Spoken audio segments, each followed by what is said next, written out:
Welcome back to another What I Eat in a Day here on the channel, and many thanks to Squarespace for sponsoring this video.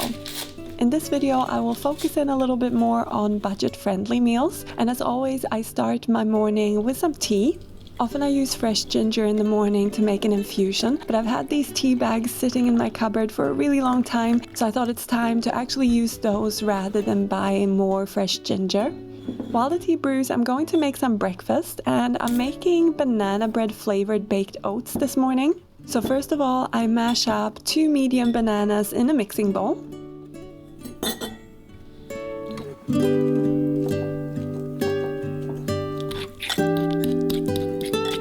Then I add 2 tablespoons of maple syrup, or you could use another liquid sweetener. Agave syrup is a more affordable option here. I also sprinkle in a good teaspoon of ground cinnamon. I give that a good mix, and then I pour in 2 cups worth of unsweetened soy milk, and this creates the liquid base for the baked oats. To the wet mixture I add in 2 cups of rolled oats. I also like to add in 1/3 cup of shredded coconut for a nice texture, but this is optional. Then I add in 2 tablespoons of ground flaxseed, as well as 1 teaspoon of baking powder. Finally, I season with a pinch of salt and add 1/4 cup of walnut pieces for a little bit of crunch, but this is again optional. Then I just mix all that up and pour it into an oven-safe dish that I've lined with a baking sheet.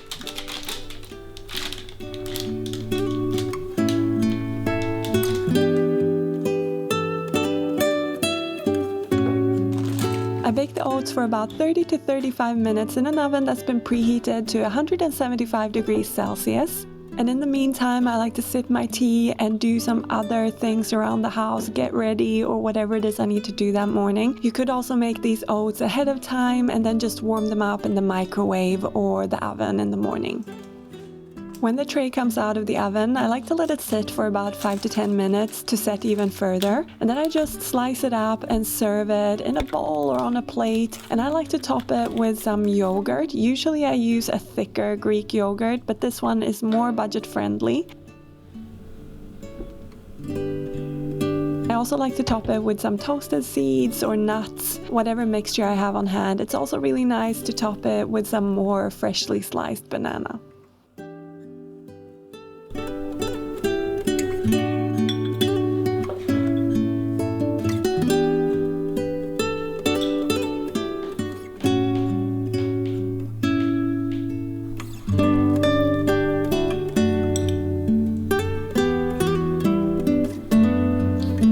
In today's video, we thought we'd focus in a little bit more on budget-friendly recipes.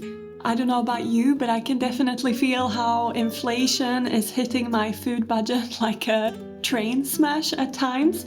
So I thought we'd make some food that are more budget-friendly and also talk about some tips that you might want to integrate to make sure that you can keep your food budget down a little bit more. They might seem a little obvious to you, but I think we can all use a reminder sometimes. I know I've had to reevaluate how I grocery shop lately, that's for sure. So breakfast was an example of using pretty inexpensive ingredients to make a good meal, and I will leave a link to the recipe down below, or it will be written out, we will see. But for lunch, I'm going to be making a dish using things that have been sitting in my cupboard for a while, or that have been sitting in my fridge for a while, or both actually. But before we get to cooking, I want to tell you a little bit about our sponsor, Squarespace. Squarespace is an all-in-one website builder with lots of great tools to make it easy to build a beautiful and well-functioning site without any previous knowledge about coding or website building. Personally, I've used Squarespace to create my online food photography portfolio, and I really like that it is so easy and intuitive to use. There are plenty of themes, font combinations, and color combos on Squarespace to get you started, and there are themes for many different purposes, so it's great for everyone from business owners and e-commerce all the way to creatives and bloggers. So if you're thinking about creating a website for any purpose, check out squarespace.com for a free trial, and when you're ready to launch your site, go to squarespace.com/goodeatings for 10% off your first website or domain. This polenta, I don't know when I bought it. It's been in there for a long time, and a great tip is to use the food you have and make sure that you eat the things you buy. This is a great way of keeping the food budget down, and a bonus is that you won't be wasting anything. So I've got some polenta that I will cook up with some miso paste. Now, miso paste isn't the most budget-friendly seasoning, but it's something we always have at home. Always good to use the things you have at home. And then I will roast some veg, and I've rummaged through the fridge to see what I had there that needed using up. So I've got 1 bell pepper and a cut open piece of fennel and some red onion. We always keep onions at home, and it's a very inexpensive food. Now, bell peppers aren't really, but we bought them on deal, and that's another good thing to do, to browse what's on deal every week and actually plan your meals based on the deals rather than planning your meals first and then going to shop, because then you don't know where you can save. And I will also make some roasted kale or kale chips, another thing we bought on sale, so now we have so much and we're eating it every day, but I love it, so it's okay. But yeah, that's what's happening for lunch. Let's make it. The beauty of a dish like this is that you can change it up to suit whatever you have on hand.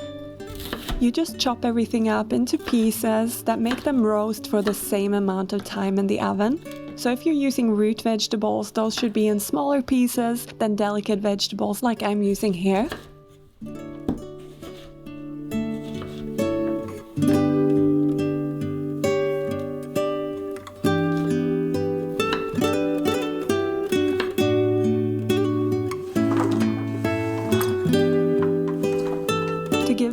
A little protein boost, I also like to throw in some chickpeas, and they roast really nicely in the oven. If you roast them for a longer time, they will almost be like a crouton, and if you roast them for shorter, they will just be warmed through and have absorbed a lot of flavor of whatever you're tossing on top. So here I'm using some ground ginger as well as salt and black pepper. Again, roasting these vegetables is something you could do ahead of time. You could do it the evening before, or make this for dinner and then eat the leftovers for lunch the next day. So when my more chunky veg is in the oven, I like to prep the kale, and I'm topping it with some soy sauce, some olive oil and some black pepper.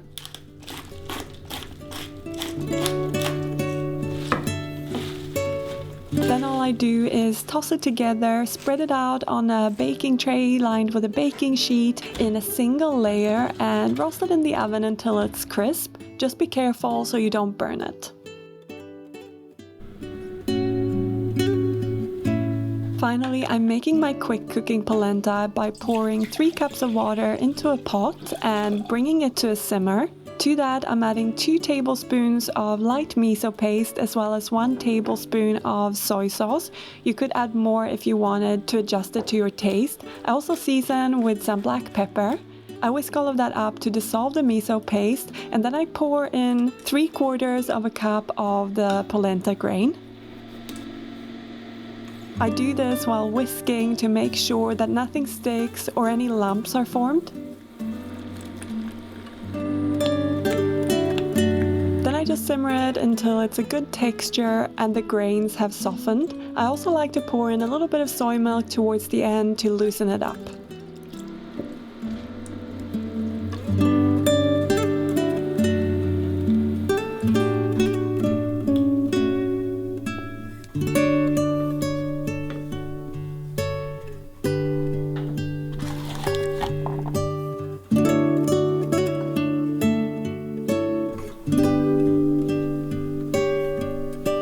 For some extra pizzazz, I really like to top it with this crispy chili oil. It's a current obsession of ours, and we bought this big jar at the Asian supermarket. Usually these types of goods are more affordable when you buy them there over buying them in your general supermarket, so that's a little tip.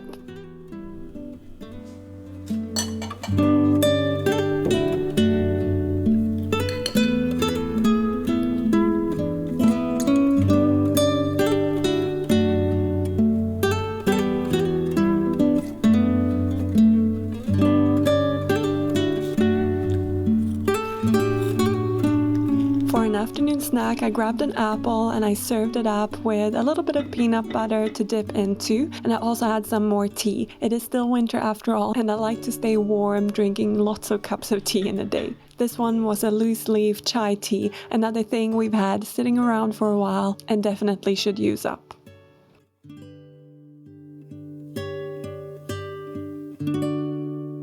For dinner, I'm going to be making a soup using seasonal ingredients. And this is another way that I make sure that I don't overspend on food. I try to buy as many seasonal fruits and veg as I can, and otherwise I'll opt for dried or for frozen. Seasonal foods are also often on deals during the periods where they are the most abundant.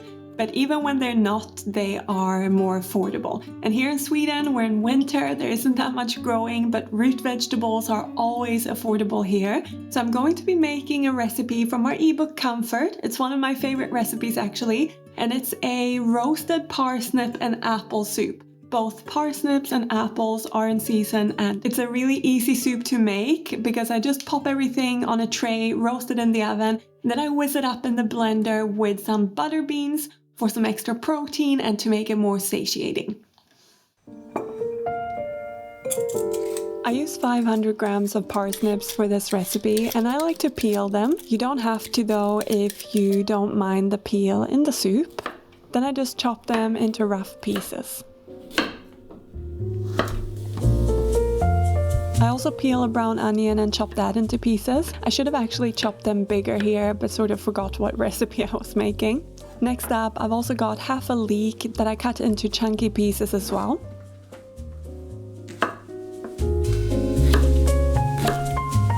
Along with these veggies, I also roast some apple, which gives this soup a really nice hint of sweetness. So I just removed the core of it and cut my 2 apples into quarters. I'm using apples here that are not too sweet, just to let you know. Then the final thing going in the oven is a bulb of garlic, so I cut the top off and then I place it on some aluminium foil. I pour a little bit of olive oil into the garlic bulb and then I wrap the foil around it to seal it.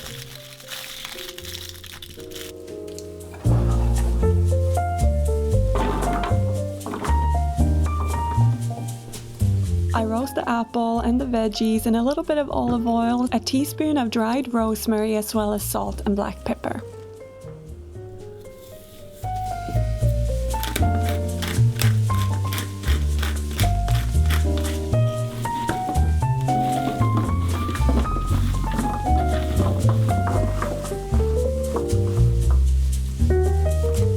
It takes the veggies about 35 to 40 minutes to roast in a preheated fan-assisted oven at 200 degrees Celsius.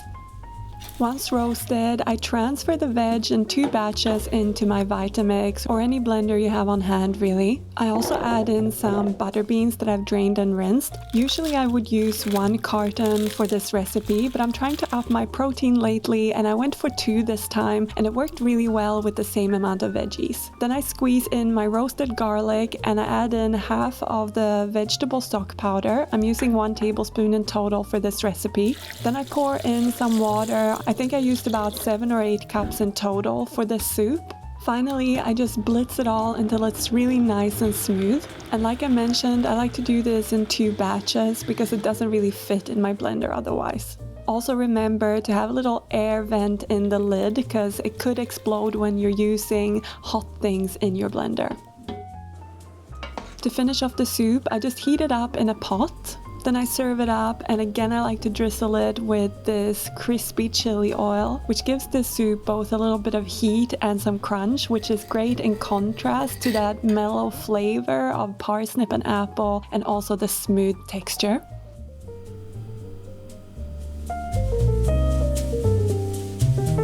For a pop of green, I also garnished it with a little bit of fresh parsley because we had some left over in the fridge from some other recipes. I serve some bread on the side of the soup. It makes the meal more filling, and I'm also spreading some vegan butter onto my slices of bread. It's my favorite combo.